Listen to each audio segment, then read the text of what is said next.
A coastal city can take hundreds of years to form, but only one stormy night to be pushed to the edge of survival, facing increasingly unpredictable storms, storm surges, and violent waves. Humans have built a special type of structure, coastal flood defenses. From a distance, they may look like nothing more than strips of concrete, massive stone blocks, or steel gates lying silently in the sea. But inside them is a quiet engineering battle, where every block of material, every gate, and every meter of foundation must withstand the relentless pressure of water. So how can humans build barriers strong enough to hold back the sea, while still allowing the cities, ports, and lives behind them to keep operating? In today's video, join Mandarin Tech as we explore the world's most impressive coastal defense structures.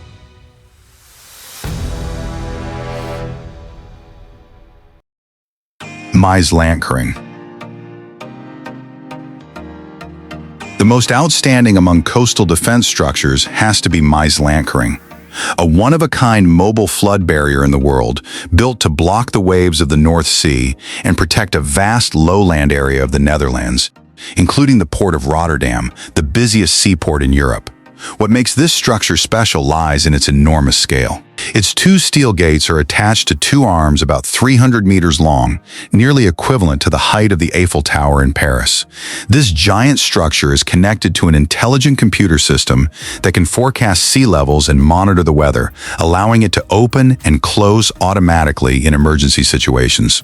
Under normal conditions, the two rotating gates remain open on both sides, allowing ships to move freely in and out of the port of Rotterdam. But when a major storm causes the sea level to rise by about 3 meters, the dry docks are flooded with water, and the two gates automatically float with the water before closing. The seabed below had previously been excavated into large slots to secure the two gates when they sink down, turning the entire system into a massive steel wall against the rising water from the North Sea. The entire process is programmed and can operate automatically, which is why it is considered the largest robot in the world. The Netherlands spent about 6 years and nearly $3 billion to complete this structure. It was designed to withstand extreme storms that occur only once in more than 1,000 years.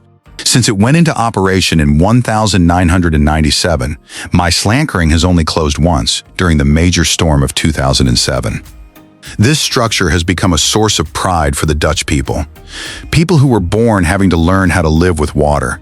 More than just an engineering solution, it is also a symbol of the history, intelligence, and resilience of the Dutch people in their centuries-long struggle against the power of the sea. Lake Borgne Surge Barrier. Lake Borgne Surge Barrier, also known as the Great Wall of Louisiana, is one of the most important water control structures built by the United States after the Hurricane Katrina disaster. The structure is located east of New Orleans, where wetlands, canals, and coastal lakes can become pathways for storm surge to push deep into the city.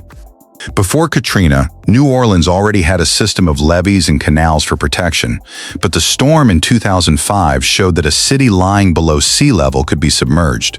Therefore, the Lake Borgne Surge Barrier was built as a new line of defense, blocking key waterways before stormwater could flow into the inner canal system. The structure is nearly 2 miles long and about 26 feet high, consisting of a massive concrete wall running through the wetlands of Louisiana. But this is not simply a barrier. It integrates water control gates, navigation gates for vessels, and concrete components driven deep into the wheat ground below. In a marshland environment, building a wall weighing millions of tons is not easy, because the soft ground, surrounding water, and coastal weather can always slow down construction. When a major storm forms over the Gulf of Mexico, this barrier becomes the first line of defense. The gates are closed, preventing storm surge from Lake Borgne from entering the Inner Harbor Navigation Canal and the waterways leading into New Orleans. The Lake Borgne Surge Barrier is therefore not only an engineering structure, it is New Orleans' answer after a historic disaster. A wall built to protect the city from repeating the nightmare of Katrina. Great Wall of Japan. As an island nation with an almost endlessly long coastline, Japan has been forced to invest on a massive scale in breakwater systems to protect its infrastructure from storms and tsunamis. Along the northeastern coast, from small fishing villages to industrial towns, a massive concrete wall runs parallel to the shoreline. In many sections, the wall reaches heights of 12 to 14 meters, equivalent to a 4 to 5-story building. When considered across the entire region, the total length exceeds 400 kilometers, enough to immediately evoke comparisons to a modern Great Wall.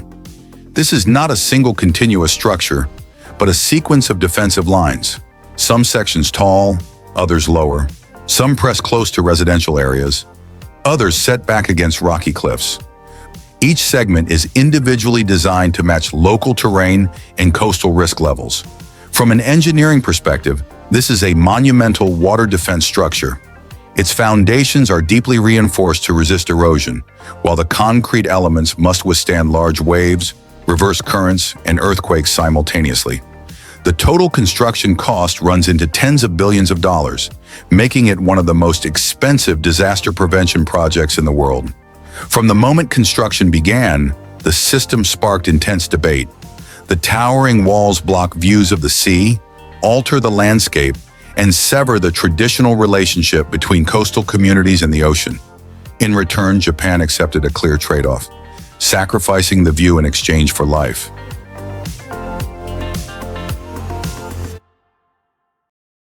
Cardiff Bay Barrage.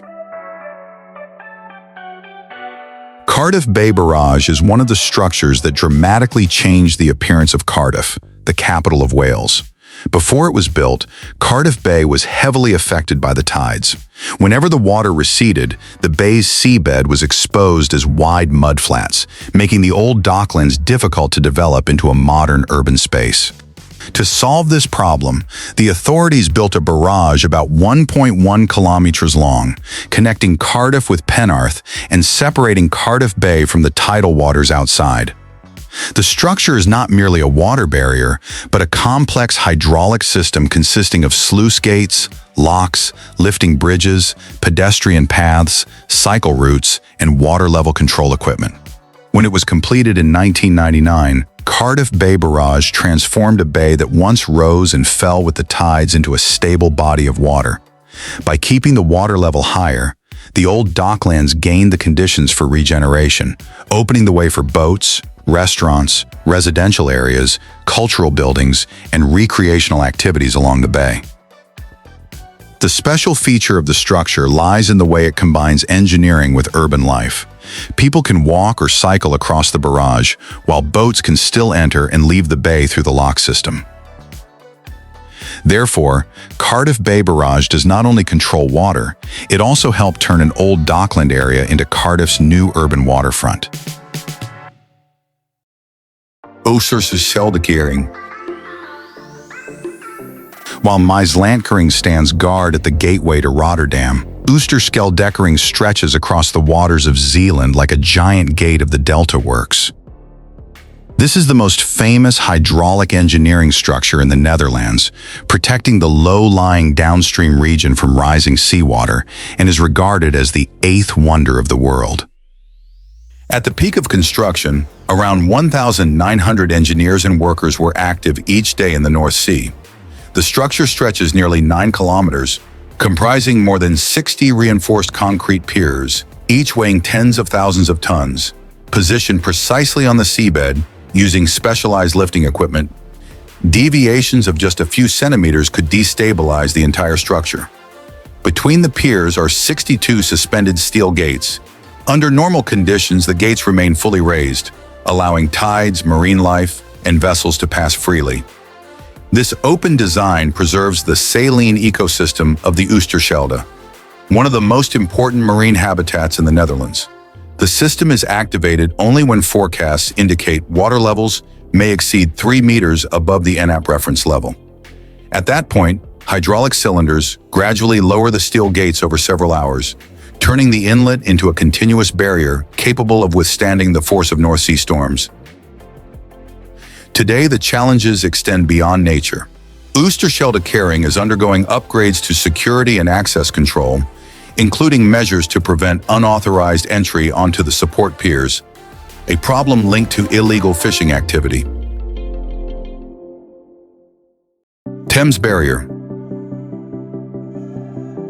Spanning the River Thames at Woolwich, the Thames Barrier is not a fixed dam, but a movable shield that can be raised and lowered against the tide.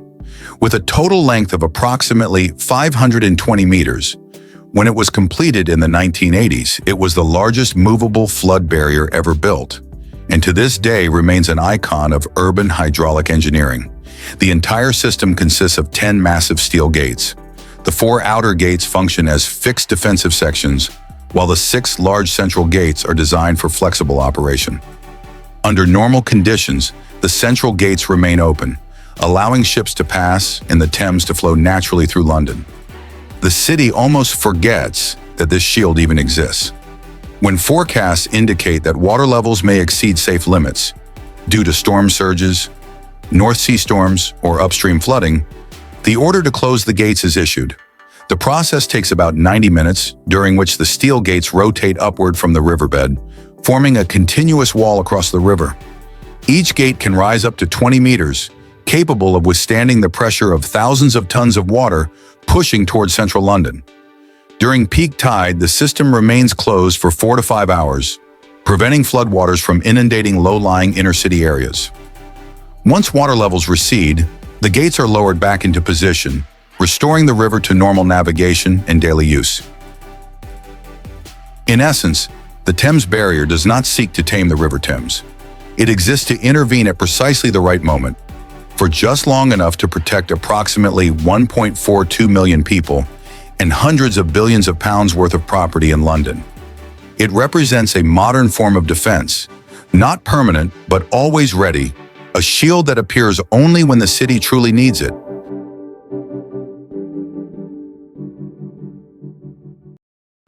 Maeslantkering. Unlike giant breakwaters located outside sea entrances to directly confront storms, Marina Barrage in Singapore is smaller in form, but special in the way it blends into the rhythm of a modern city. This structure is located at the mouth of the Marina Channel, where water from central Singapore flows out to the sea. Before Marina Barrage was built, this area was still directly affected by the tides. When heavy rain occurred at the same time as high tide, seawater could slow down the drainage process, causing low-lying areas of the city to face the risk of flooding. For Singapore, an island nation with limited land area and very high urban density, water control is not only an engineering issue, but also a condition for the city to continue developing safely. Completed in 2008, Marina Barrage was designed to carry out 3 tasks at the same time: flood control, creating a freshwater reservoir, and expanding public space. The system of gates can close to prevent seawater from entering, while also retaining rainwater behind the structure. When heavy rain causes the water level in the reservoir to rise, the discharge gates open to release water into the sea. In cases where the tide outside the sea is high, giant pumps are activated to push water out, helping reduce flood pressure on the central area. Behind the structure, the saltwater area was gradually converted into Marina Reservoir, a reservoir located right in the heart of the city. Above the barrage is a wide grass roof, where people can walk, have picnics, fly kites, and look out over Singapore's skyline. Therefore, Marina Barrage is not only a water control structure, it is the way Singapore turns technical infrastructure into part of city life, where flood control, water storage, and public space exist together on a single structure. Coastal defense structures are not just concrete, steel, or stone placed before the ocean. They are the fragile boundary between safety and disaster, between a city that continues to operate and a land that could be submerged after just one stormy night. From the giant steel gates of the Netherlands, Singapore's intelligent water control system, to the storm surge wall protecting New Orleans after Katrina, each structure reveals one thing: humans may never fully defeat the sea, but they can learn to live with it through engineering, calculation, and long-term vision. Which coastal defense structure do you find the most impressive? Leave your thoughts below. And don't forget to subscribe to Mandarin Tech to discover more great engineering marvels around the world.